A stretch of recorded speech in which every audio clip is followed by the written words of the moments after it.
어느 대통령이 그러셨어요. 인사가 만사다 그랬습니다. 인사관리가 중요하다는 얘기죠.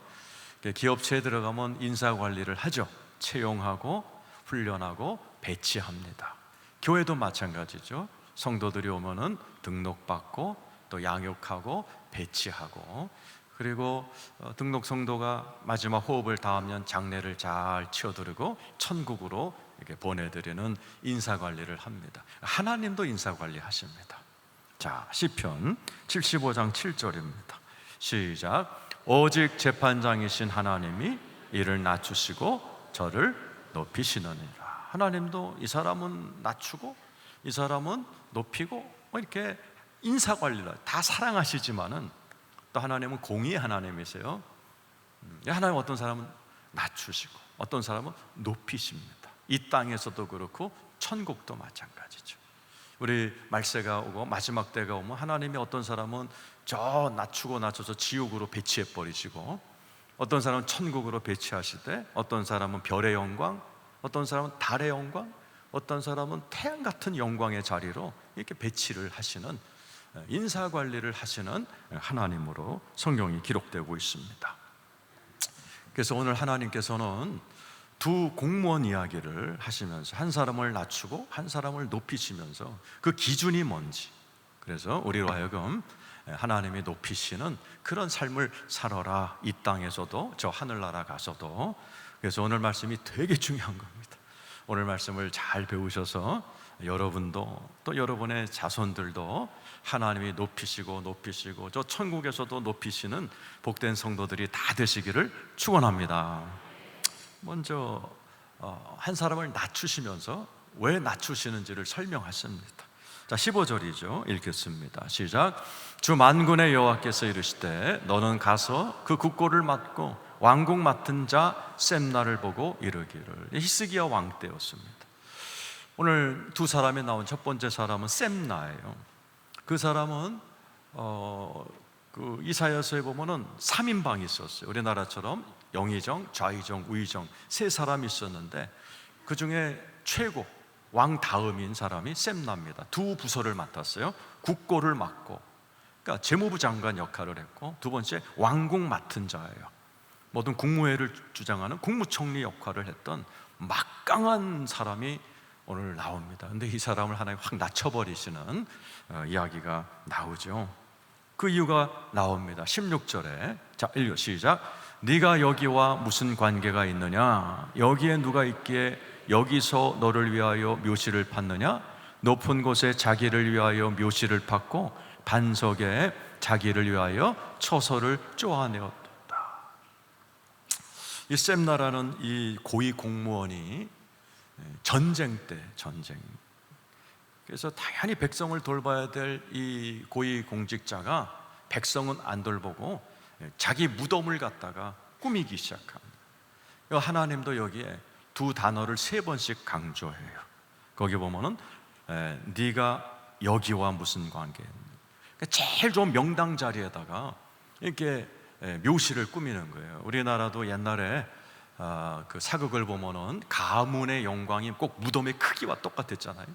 그러니까 이 사람도 자기의 가문을 위해서 묘시를 막 여기와 무슨 관계? 그 장소가 명당이었나 봐요. 또 주님 또 여기에 누가 있기에 여기서, 그러면서 너를 위하여를 세 번 반복. 너를 위하여 묘시를 팠느냐? 높은 곳에 자기를 위하여, 두 번째 나오죠. 묘시를 팠고 반석에 자기를 위하여 처소를 쪼아낸다. 마땅히 국무총리라면 전쟁이 났을 때 백성들과 함께 있고 백성을 돌보고 나라를 지켜야 될 놈이 어떻게 이 명당 자리에 세 번을 반복하시는 거예요. 너를 위해서, 너를 위해서, 너를 위해서 묘시를 파고 있느냐? 하나님 마음에 안 든 겁니다. 하나님의 주신 그 직분을 통해서 백성을 돌봐야 될 이 고위 공직자가 자기와 자기 새끼와 자기 가문을 위해서 묘시를 꾸미는 모습을 상상해 보세요. 하나님께서 이건 아니다. 그리고 이 셈나는 하나님을 거역을 했습니다. 하나님께서 이스라엘 선지자 이사야를 통해서 너희들이 나를 의지해야지 애굽, 오늘날로 얘기하면 최북왕국인 미국과 같은 그 강국을 의지하지 말라 그랬는데, 이 셈나는 이중 첩자 역할을 했어요. 히스기 왕, 이스라엘 왕을 모시는 척하면서 애굽 왕과 내통을 했습니다. 그 애굽 왕을 이렇게 내통하면서 은근히 애굽 편을 들어서 그러지 말라고 했던 주의 종인 이사야 선지자랑 매번 부딪혔어요. 하나님과도 사이가 안 좋고 주의 종과도 사이가 안 좋고 매일 부딪히는 사람이에요. 보세요, 두 가지가 가장 중요하다고 몇 주 동안 제가 얘기했어요. 하나님 사랑, 이웃 사랑. 이제 이 셈나는 전쟁 중에 하나님의 백성을 돌보지도 않죠. 하나님이 하지 말래는 애국과 내통하면서 주의 종과 맨날 부딪히죠. 하나님이 가장 기뻐하는 모습이 실종된 사람이에요. 고위공직자인 그 모습 가운데에 성경에 보면은 하나님이 이 셈나를 히스기야 왕이 인사관리한 게 아니에요. 우리나라 같으면 고위공직자 청와대사잖아요. 아니요, 성경에서는 하나님이 하신다고 돼 있어요. 하나님이 인사관리. 히스기야 왕은 몸이 아파갖고 나라를 못 돌보는 거예요. 그러니까 하나님께서 자기가 만드신 이 세상을 경영하기 위해서 이 이스라엘이 이게 망가지게 생겼구나, 그래서 인사관리에 들어가 버리신 거예요. 에베소서 6장 5절에서 8절 읽겠습니다. 시작. 종들아 두려워하고 떨며 성실한 마음으로 육체의 상전에서 순종하기를 그리스도께 하듯. 이 종들은 직장인들을 얘기하는 거예요. 공무원들, 여기 계신 모든 비즈니스맨들을 다 포함하는 거예요. 그러니까 하나님께서는 많은 분이 따로 국밥식으로 생각해요. 하나님은 교회만의 하나님, 주일만의 하나님, 월요일부터 토요일까지는 내 세상, 위에 사장이 월급 준다 이렇게 생각하지만 성경은 안 해요. 하나님께서 이 자리에 계신 모든 분들의 인사관리를 하고 계세요. 생사화복, 죽고 삶을 다 주관하고 계시다라는 거죠. 그러니까 너희들은 두려워하고 떨며 성실한 마음으로 육체의 상전에게 순종하기를 그리스도. 직장생활 똑바로 하라는 거예요.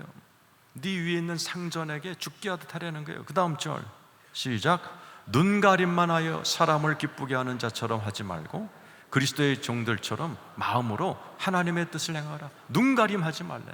이 셈나가 딱 걸린 거죠. 눈가림한 거예요. 왕이 있을 때는 히스기야 왕이시여 이스라엘의 국무총리로서 일하다가 애굽 왕태 가서 또 살살거리면서 눈가림을 해버린 거예요.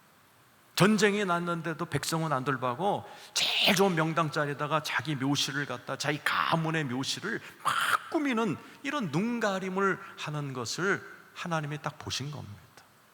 그 다음 절이죠. 7절 시작. 기쁜 마음으로 섬기기를 주께 하듯 하고 사람들에게 하들. 지금 3주에 걸쳐서 섬김에 대해서 하잖아요.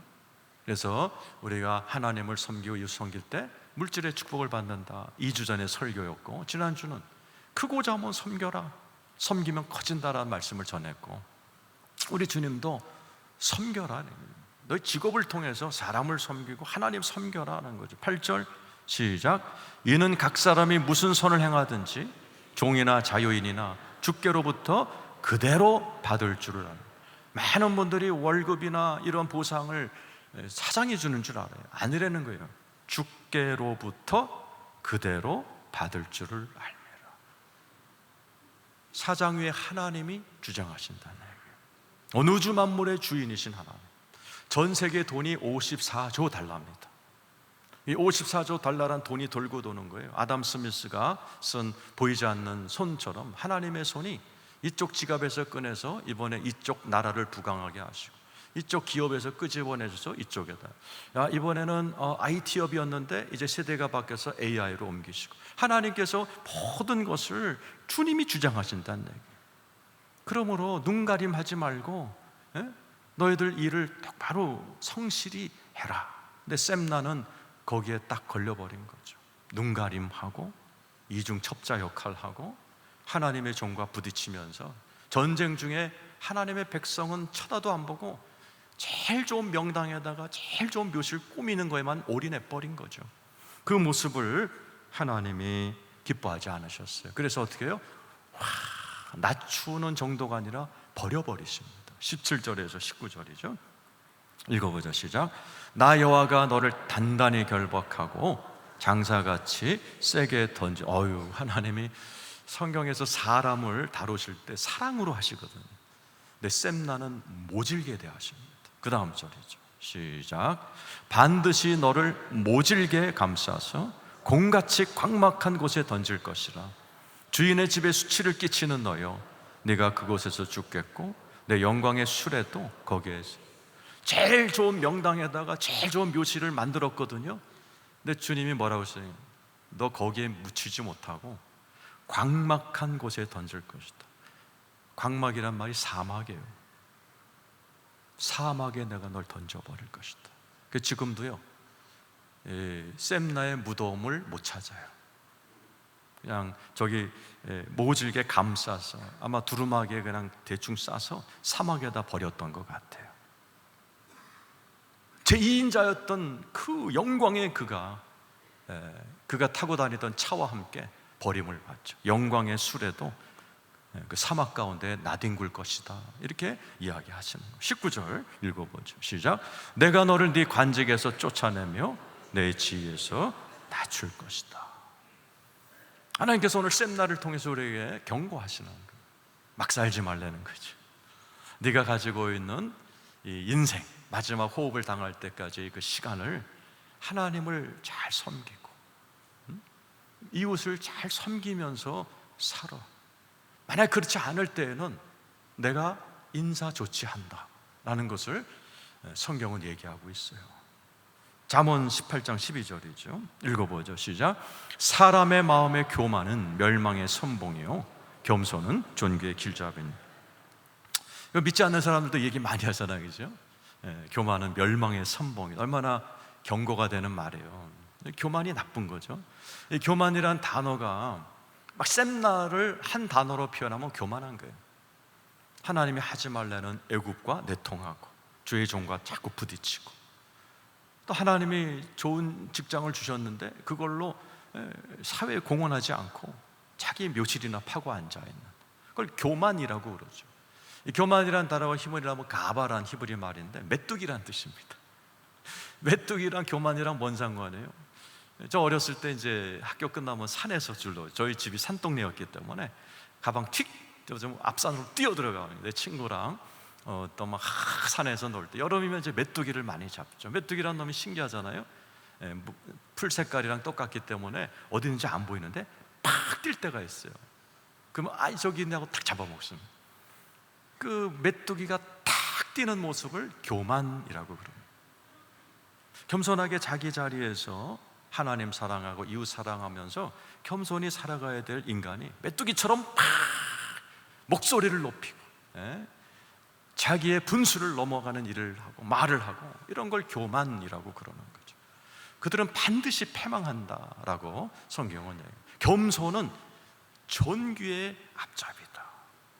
그래서 오늘 셈나는 앞에 쪽이에요. 교만은 멸망. 그래서 자기가 그렇게 파놓았던 무덤에 들어가지도 못하고 이름 모를 사막에 던져져 버리는 그런 불행한 인사조치를 하나님께 당한 사람이 나옵니다. 저는 오늘 이 자리에 계신 분들 가운데 이런 분이 아무도 안 나오기를 축원합니다. 오늘날에도 뭐 보세요. 중동에 봄이 왔을 때 그 이라크의 후세인 절대 권력자잖아요. 근데 어떻게 죽어요? 저 시골 농가에 숨어가지고 털 이만큼 털보가 돼가지고 걸려서 교수형에 처한 모습 봤지. 리비아의 가다피 뭐 희대의 권세자였지만은 나중에 어떻게 돼요? 그냥 시골 동네에 있는 파이프라인 속에서 숨어 있다가 동네 사람들한테 밝혀져가고 갖고 있던 돈다발을 주면서 이거 받고 나 좀 살려줘라 그랬지만 동네 청년들이 때려 죽였잖아요. 그 절대 권력자가 이렇게 죽는 모습을 셈나도 보지만은 이 역사 가운데 많이 봅니다. 여러분 주변에도 떵떵거렸던 사람들, 그러나 지금 하나님 확 낮춰버려가지고 아무것도 아닌 자 우리가 많이 본단 말이죠. 우리가 정말 우리 셈나 같은 그런 삶을 살면 안 돼요. 교만은 패망의 선봉. 겸손히 자기 자리에서 하나님을 섬기고 사람을 섬기다가 축복받는 여러분 되기를 축원합니다. 이제 반대 사람이요, 승진시키는 사람이 나옵니다. 20절에 나와 있습니다. 한번 읽어보죠. 시작. 그날에 내가 힐기야의 아들 내 종 엘리야김을 불러. 엘리야김이에요. 엘리야김은 앞에 아버지 이름이 붙어요. 힐기야의 아들 내 종. 뭐냐? 아버지 때부터 알고 계셨다는 거예요. 힐기야, 내가 사랑하던 힐기야, 그 아들 엘리야김을 내가 승진시킨다. 참 여기 계신 아버지들이 잘하면 하나님이 그걸 기억하고 자손들에게 갚으시는 거예요. 근데 엘리야김을 왜 하나님이 픽업하시는가? 앞에 내 종이라고. 전에 한번 제가 말씀을 전했죠. 내 종이란 말은 아바디란 히브리 말인데, 아바드가 무슨 뜻이라고 그랬어요? 예배 그리고 일이란 뜻이에요. 그러니까 엘리야김을 주님이 내 종 아바디라고 부른 이유는 하나님을 예배를 했던 사람이에요. 신실하게 예배했던 사람. 공무원이지만은 여러분처럼 이렇게 예배 열심히 나와서 예배했던 예배자이면서, 또 아바디란 말은 일이란 뜻이죠. 자기 공무원의 직분을 통해서 열심히 섬겼던 사람이에요. 아버지 때부터 그 아버지 이름을 부르면서 힐기야, 내가 사랑했던 힐기야의 아들 엘리야김을 내가 이제 높일 때가 됐구나. 그러면서 그 다음 절 21절이죠. 시작. 네 옷을 그에게 입히며 네 띠를 그에게 띄워 힘있게 하고 네 정권을 그의 손에 맡기리니 그가 예루살렘 주민과 유다 집의 아버지가 될 것이오. 네 옷은 뭐예요? 셈나가 입고 있던 제2인자의 옷을 벗겨서 엘리야김에게 입혀주겠다. 네 띠, 그 당시에 뭐 멋있는 금띠를 갖고 있던 그 금띠를 뺏어갖고 엘리야김에게 주겠다 그러시는 거죠. 그러면서 뭐라고 그래요? 예루살렘의 주민과 유다 집의 아버지가 될 것이다. 이 말은 뭐냐면은, 예루살렘 주민이란 말은 예배의 영적인 의미를 얘기해요. 예루살렘은 교회를 상징하죠. 네가 영적인 지도자가 될 것이다. 공무원이지만은 우리 교회에도 이렇게 장로님들, 영적 지도자분들이 계시잖아요. 그렇게 삼을 것이며, 유다 집의 아버지, 정치적인 거죠. 정치적으로 이제 이스라엘 제2인자가 되어서 이 나라를 아버지처럼 백성들을 돌볼 것이다. 이 말은 이 엘리야김이 그렇게 공무원 생활을 했다는 거예요. 아버지같이 주민들을 돌보고 주민들을 사랑하는 아버지의 모습을 보신 하나님께서 이젠 확장시켜서 이 나라의 아버지가 되게 해주겠다. 조용히 예배하던 엘리야김을 이제 네가 전체 예루살렘의 예배를 주도하는 자로 내가 너를 승진시켜버릴 것이다. 대단한 축복을 받게 되는, 그 이유가 뭐라고 했어요? 하나님을 사랑하고 또 자기 일을 통해서 백성들을 섬긴 그 엘리야김을 너무나 주님이 좋아하신, 그리고 그를 승진시켜버리면서 절대 권력을 주십니다. 22절이죠. 한번 읽어보겠습니다. 시작. 내가 또 다윗의 집의 열쇠를 그의 어깨에 두리니 그가 열면 닫을 자가 없겠고 닫으면 열 자가 없고. 다윗의 열쇠를 주겠다. 이 다윗의 열쇠는 절대 권력입니다. 이제부터 네가 무슨 말을 하잖아, 정책을 하나 만들잖아, 아무도 토를 못 단다는 거예요. 내가 이 나라에 뭐 예를 들어 대학 입시 정책을 이번에 만들었다. 그건 요즘 말이 많잖아요. 근데 엘리야김이 딱 발표를 하면 그 누구도 토를 못 다는 권세를 다윗의 열쇠라고 그럽니다. 그러니까 그만큼 절대 권력자로 만들어주겠다라는 게 엄청난 축복이죠. 어마어마한 축복. 이거 왜 받습니까? 자기가 있었던 자리에서 충성했기 때문이야. 누가복음 16장 10절 읽어보세요. 예수님의 인사권리 법칙이 여기 나와. 시작. 지극히 작은 것에 충성된 자는 큰 것에도 충성되고 지극히 작은 것에 불의한 자는 큰 것에도 불의해. 그 주님 뭐라고 하죠? 작은 것에 충성한 자는 앞으로 큰 것도 충성할 거기 때문에 큰 것 주마. 쭉 그 맥락에서 하신 말씀. 그러니까 자기가 하고 있는 일 거기에 충성하는 자, 눈속임하지 않고 충성하는 그 자를 하나님이 큰 것으로 맡겨준다는 거예요. 그러니까 우리가 전부 다 뭐 큰 자리 가고 싶고 큰 비즈니스 하고 싶잖아요. 그걸 누가 준다는 거예요? 하나님이 열어주신다는 거예요. 내가 하는 게 아니라.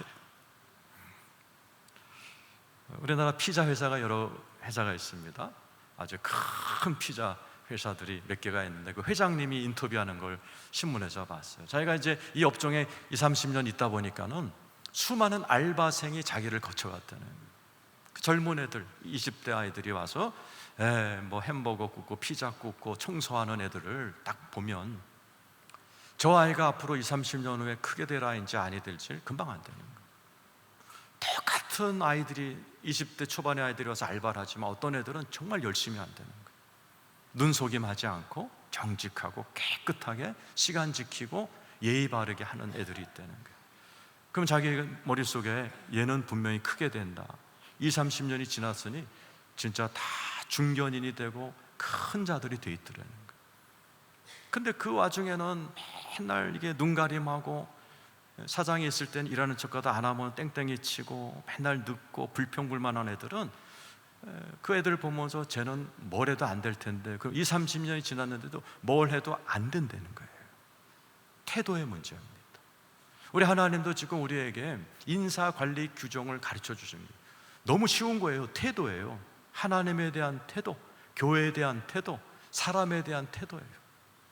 그래서 나는 하나님에 대한 태도도 안 좋았어요. 이사야랑 맨날 부딪히고 하나님 뜻대로 안 살고 이중 스파이 노릇하고 전쟁 중인데 자기 무덤이나 파고 앉아있고 전혀 태도가 안 좋았어요. 하나님 낮춰버리시고, 엘리야김은 아버지처럼 백성들 돌보고 하나님께 예배하는 그 모습으로 살아간 거예요. 그러니까 하나님이 확 들어서 이놈한테 있던 거 다 뜯어가고 얘한테 다 주면서 절대 권력까지 줘버리는 그런 놀라운 인사관리를 우리가 배우는 거예요. 오늘 이 자리에 계신 여러분들은 모두가 다 엘리야긴처럼 하나님 사랑하고 또 이웃을 섬기면서 하나님의 손에 높아지신 여러분 되기를 축원합니다. 이제 재미있는 못 이야기가 나옵니다. 23절에서 24절 시작. 못이 단단한 곳에 박힘같이 그를 견고하게 하리니 그가 그의 아버지 집에 영광에. 하나님 엘리야김이 너무 좋았나 봐요. 너 영원히 그 자리에 있어라. 못을 받겠다. 우리나라 표현에 못 받겠다 그러죠. 너 엘리야김, 너 아버지 hil기야 때부터 너무 내 마음에 드니까 이 축복을 그냥 못 박자. 영원히 못 박는다. 그냥 꽝꽝 박는다. 그러니까 엘리야김을 너무 좋아하신 거예요. hil기야를 너무 좋아하신 거예요. 이 가문을 너무 좋아하시는 거예요. 그래서 못을 박으신 거예요. 그 다음 절 보세요. 시작. 그의 아버지 집의 모든 영광이 그 위에 걸리리니 그 후손과 족속되는 각 작은 그릇 곧 종지로부터 모든 향을. 아버지 hil기야 때부터 너의 영광, 네 후손과 모든 족속, 작은 그릇, 종지는 일가 친척을 말하는 그 히브리식 표현이에요. 너 하나 때문에 일가 친척 모두가 먹고 살게 해줄게. 꽝꽝 박는다. 하나님이 얼마나 좋으셨어요.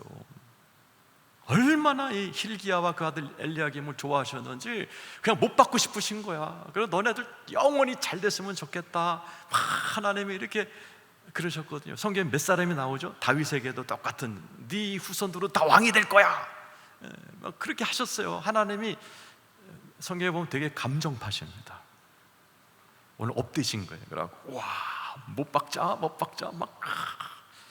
그런데 하나님이 25절에 이런 경고를 하셨어요. 한번 읽어보죠. 시작. 만군의 여호와께서 이르시되 그날에는 단단한 것에 박혔던 목이 사그리니 그 못이 부러져 떨어짐으로 그에 걸린 물건이 부서집니다.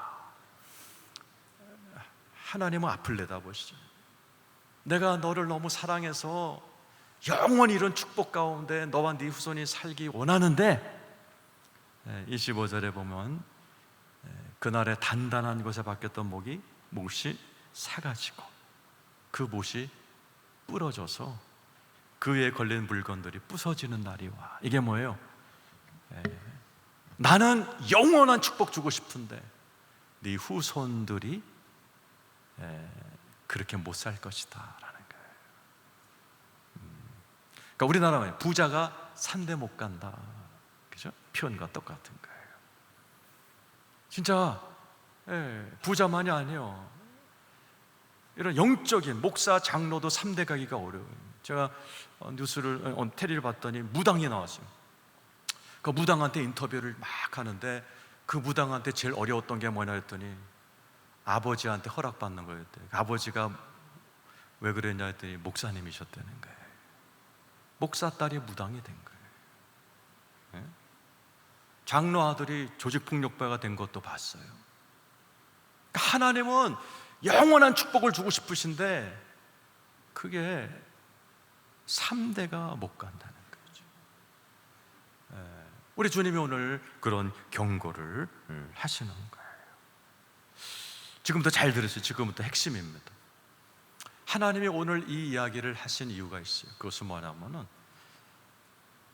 하나님의 인사 기준, 그죠? 하나님을 제대로 사랑하고 나를 통해 이웃을 사랑하는 그 두 가지 인사 기준, 쉬운 것 같지만 인간의 힘으로는 오래 못 간다는 거예요. 그렇잖아요? 저도 마찬가지입니다. 목사니까 늘 다짐하죠. 하나님 사랑하겠습니다. 아침마다 출근하면 하나님이 우리 교회 담임 목사님입니다. 나 영원한 부목사로서 충성을 다하겠습니다. 하지만 어떨 때는 막 안 될 때가 있어요. 어떨 때는 막 이 안에 성도들에 대한 사랑보다 막 분노가 치밀 때가 있고 하나님에 대한 섭섭함이 있어요. 그때마다 느끼는 거는 내 힘 갖고 안 되는 거예요. 내 힘 갖고 안 되는 거예요. 그래서 예수 그리스도가 오셨고 그 예수님이 내 안에 들어오신 겁니다. 가장 유일하게 하나님의 인사 기준을 통과하시고 2000년 동안 높임 가운데 안 떨어지신 분이 예수 그리스도밖에 안 계세요. 지금도 예수님은 하나님의 인사 기준에 통과되셔갖고 하나님 우편의 2인자로서 이 온 세상을 다스리고 계신 줄로 믿습니다. 그 예수가 내 안에 들어오시는 거예요. 그걸 확인하는 게 오늘 성찬입니다. 요한복음 6장 48절입니다. 읽어보세요. 시작. 내가 곧 생명의 떡이니. 예수님은 내 안에 그저 이렇게 관념으로 들어오신, 다른 종교처럼 나 이제부터 암묵의 종교를 믿습니다가 아니고 실질적인 예수 그리스도가 생명으로, 영으로 들어와 버리신 거예요. 그 생명이십니다. 생명. 따라서 예수는 생명이십니다. 생명이 뭐예요? 재미없고 살 맛도 없고 소망도 없는 내 안에 생명이 들어오면 사람이 생명력 있게 되는 거예요. 생기 발랄하게 되는 거예요. 꿈도 재미도 없는 인간에게 생명이 들어오시면은 그 사람이 막 꿈이 생기고 막 기쁨이 생기고 소망이 생기면서 사람이 생명력 있게 변하게 됩니다. 그거 하러 예수가 들어오신 줄로 믿습니다. 그 예수는 하나님의 인사 기준을 통과하셨던 하나님 사랑, 이웃 사랑의 대가이신 분이 내 안에 들어오신 거예요. 기독교는 아주 특별한 종교입니다. 전 불교로 자랐지만 불교는 관념 종교예요. 말뿐인 종교예요. 그러나 기독교는 실제로 예수란 분의 영이 내 안에 쑥 들어오셔서 나랑 같이 사는 겁니다. 그래서 내 안에 둘이 사는 거예요. 나, 예수, 둘이 사는 거예요. 그래서 이 둘이 영원히 같이 살면서 맞춰가는 거예요. 부부랑 똑같은 거예요. 부부가요 여러 종류가 있어요. 남자와 여자가 따로지만은 한 몸이라고 그러잖아요. 부부가요 아주 친한 부부가 있어요. 닭살 커플들이 있어요. 우리 교회도 몇 커플이 있어요. 보면은 막 닭살이 돋아요. 막 재밌어, 행복해. 해가 갈수록 더 이것들이 행복해. 이런. 그런데 부부는 부부인데 투명인간 취급하는 부부들이 있어요. 남편이 퇴근해도 쳐다도 안 봐. 마누라가 쳐다도 안 봐. 마누라가 무슨 말해도 남편이 쳐다도 안 봐. 각자 딴방 써. 투명인간이에요. 이쪽은 맨날 싸워. 맨날 싸워. 부부가 다 달라요. 이 자리에 계신 분들이 예수님과 동행하는 모습도 다 달라요. 어떤 분은 예수님과 되게 친한 분들이 있어요. 장로님들처럼. 그런데 어떤 분들은 예수님을 투명 인간 취급. 주일날만 잠시 1시간 동안 예수님 어쩌고 저쩌고 찬양하고 내일 출근하면서부터 토요일까지 예수를 투명 인간. 한 번도 내 안에 계신 예수를 찬양도 안 하고 찾지도 않고 예수님한테 기도도 안 하고 의식도 안 하고 예수님을 투명 인간처럼 하다가 일주일 있다가 또 교회 와갖고 1시간 정도 예수님 어쩌고 저쩌고. 어떤 사람은 맨날 싸워. 11조 해라 싫은데요. 기도해라 싫은데요. 오늘 예배 가라 죽어도 못 가게 했는데요. 이런 인간들이 있어요. 기독교는 내 안에 들어오신 예수 그리스도와 함께 내가 맞춰 나가는 종교예요. 그래서 내 안에 계신 예수님은 하나님의 인사 기준을 통과한 실력자이기 때문에 예수님이 하자는 대로 따라가면 내 삶에 하나님의 능력이 나타나서 하나님을 사랑하게 되고 이웃을 사랑해야 되는 실력, 마음, 은혜, 그런 생각들을 하나님이 주실 줄로 믿습니다. 그래서 내가 자꾸 내 안에는 두 개가 있는 거예요. 샘나 같은 생각이 있을 때가 있어요. 나도 내가 가진 걸 갖고 나와 내 새끼만을 위해서 이쁜 집을 짓고 싶고 이쁜 묘실을 짓고 싶고 나와 내 새끼만 좀 맛있는 거 먹고 싶은 그런 샘나 같은 마음이 있어. 그런 거 엘리야kim 같은 마음이 있어서 이것이 아니지, 나를 통해서 가난한 사람도 좀 도와줘야 되겠고 하나님을 위해서 예배도 해야 되겠지, 이런 조그만 마음이 올 때 자꾸 이 샘나 같은 내 마음을 십자가에 못 박아야 돼요. 이게 마태복음 16장 24절이에요. 한번 읽어보죠. 시작. 이에 예수께서 제자들에게 이르실 때 누구든지 나를 따라오려거든 자기를 부인하고 자기 십자가를 지고 나를 따르라. 그래서 예수를 믿으면 이 말씀대로 살아야 돼요. 그래서 교회마다 십자가가 있는 거예요. 내 마음에 샘나 같은 마음이 올라올 때가 있어요. 목사님 저도 많아요. 그때 샘나가 나를 주장하면은 하나님이 나를 낮추시는 거예요. 그때 빨리 예수의 십자가를 바라보면서 아유 하나님, 내 마음속에 이런 못된 마음이 올라오네요. 이거 부인합니다. 십자가에 못 박습니다. 그 내 마음에 엘리야kim 같은 선한 마음이 올라올 때가 있어요. 그건 조금씩 올라와요. 우리는 그래 이걸 살리고 살려야 돼요. 자꾸 이 말씀을 내 마음에 불씨같이 조금 떠오르는 선한 생각을 자꾸 집중하고 키우고 말하고 자꾸 이걸 따라가려고 이렇게 하다 보면은 어느샌가 좀 못난 내 모습 가운데 그리스도의 형상이 나타나기 시작하고 나를 통해 하나님이 내 손과 발을 통해 하나님을 섬기고 이웃을 섬기는 그런 삶이 조금씩 나타나기 시작하는 거예요. 그런 자를 하나님이 높이 승진시켜 주실 줄로 믿습니다. 3대가 부자가 없던 것처럼 지금 정말 대를 이어 3대 가는 장로도 없고 목사도 별로 없는 시대에 4대가 선교사인 집안이 있습니다. 허드슨 테일러의 집안입니다. 지금 5대가 중학생인데 5대도 선교사를 준비하고 있다고 들었어요. 정말 드문 가정이죠. 허드슨 테일러 원래 의사였다가 중국 선교사가 돼서 중국 선교의 아버지가 된 사람이에요. 그 허드슨 테일러가 자기 아들들에게 보낸 편지가 있어요. 자, 우리 이번에 가족 휴가 때 우리 애들에게 이 허드슨 테일러의 편지 내용을 같이 나눴었어요. 요한복음 15장 4절 5절입니다. 이 말씀이 허드슨 테일러를 5대째 이렇게 귀한 영적 가문으로 만든 말씀이에요. 한번 읽어보죠. 자, 시작. 요한복음 15장 4절 5절.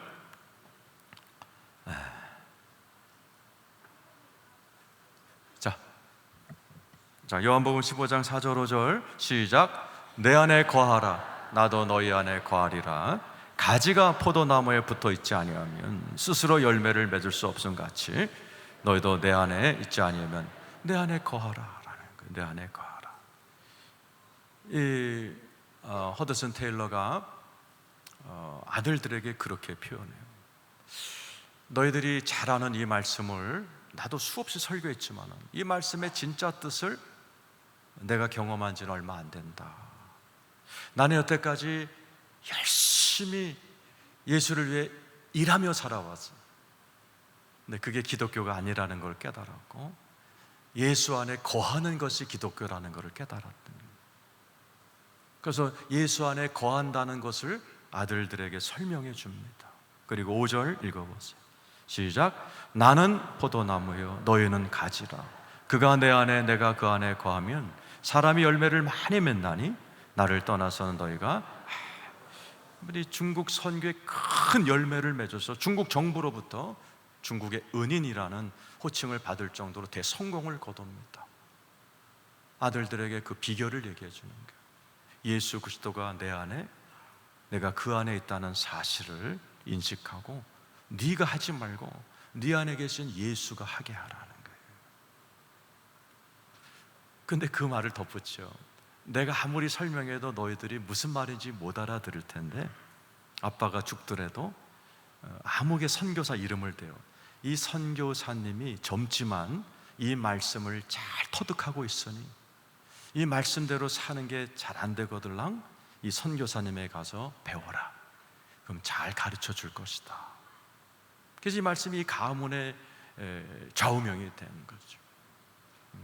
저도 이번에 우리 가족들하고 이 말씀을 나누면서 너네들이 비즈니스를 하고 목회를 앞으로 하겠지만은 네 힘으로 못해. 네 안에 계신 예수의 힘으로 살아야 돼. 그게 비결이고 축복의 비결이에요. 그래서 성찬이 있는 겁니다. 우리의 힘으로 선하게 못 살아요. 하나님 사랑 못해요. 이웃 사랑 못해요. 조금만 틀어줘도 사랑이 욕으로 바뀌는 게 인간입니다. 그럴 때 자꾸 예수를 바라봐야 돼.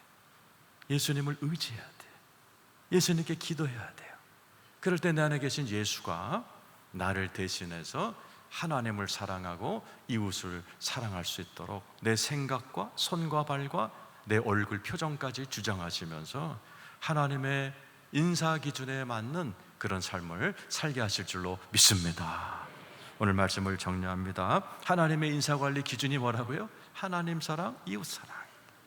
근데 우리의 힘으로 살 수 없다는 것을 아시고, 그래서 내 안에 들어와 계신 그 예수님을 순간순간 의지하면서, 하나님, 오늘 하나님 사랑이 잘 안 돼요.